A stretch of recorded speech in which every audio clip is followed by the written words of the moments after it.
So Chapter 10 deals with measuring affective variables, or more precisely, attitudinal variables. And it's a fairly simple chapter. It's a fairly simple two objectives that you're going to be learning more about, and hopefully you'll have the ability to perform by the end of this small little section of the class. And there are just some fundamental things that you need to understand about attitudes and about the formal ways that people measure them. And that's really what Chapter 10 is all about. So the first thing that I want to help sort of reinforce is being on the same page about what an attitude is.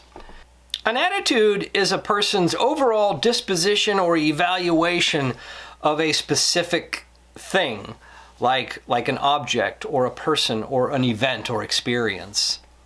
Attitudes encompass thoughts, feelings, and even decisions about changes in behavior regarding a particular attitude.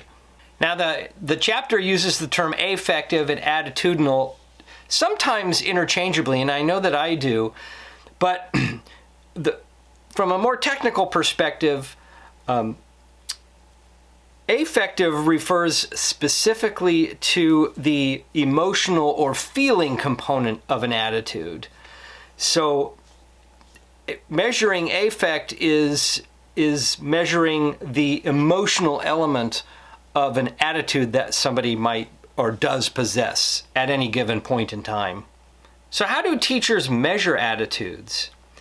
Well, typically, it's been my experience that teachers measure attitudes very informally. That is, they might just look out over the class and get a general sense of the energy and the behaviors going on as to determine whether or not the class in general or individual students are what their emotional state is at any given time.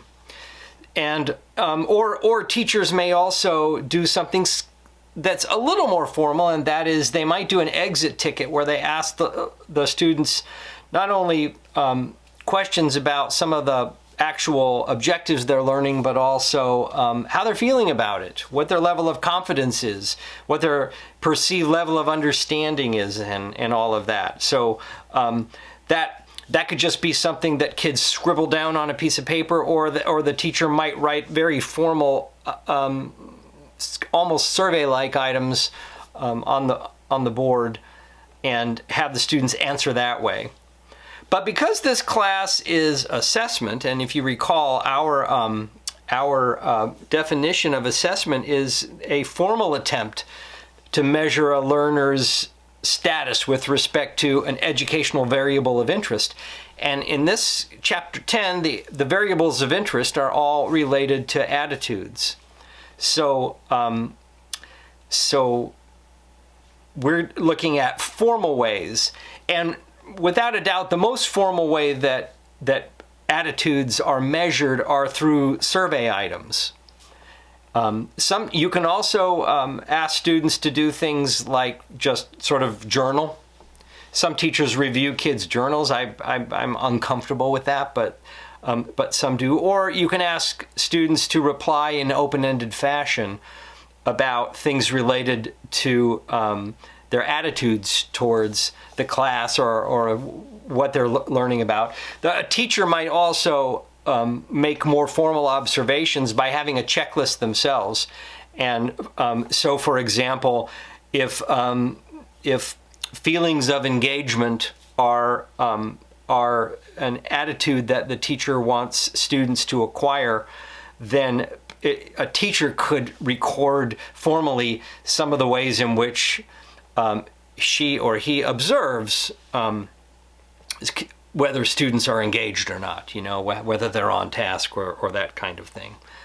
So that's why this chapter focuses on a formal attempt, and there are only two variables that are two objectives that are going to be measured on the upcoming exam. One is you should be able to identify and describe some really common attitudinal variables. And I list some of those in the notes. And then also you should be able to critique a multi-focus affective inventory. And at this stage of the class, you'll just be critiquing existing multi-focus affective assessments. And by multi-focus, the author is simply referring to the fact that you rarely will measure attitudes in a class and only address one single attitude. It's almost always more than one. So that's what the multi-focus term refers to. So hope you enjoy this particular small section of the class, and as always, make sure you contact me if you have any questions or concerns.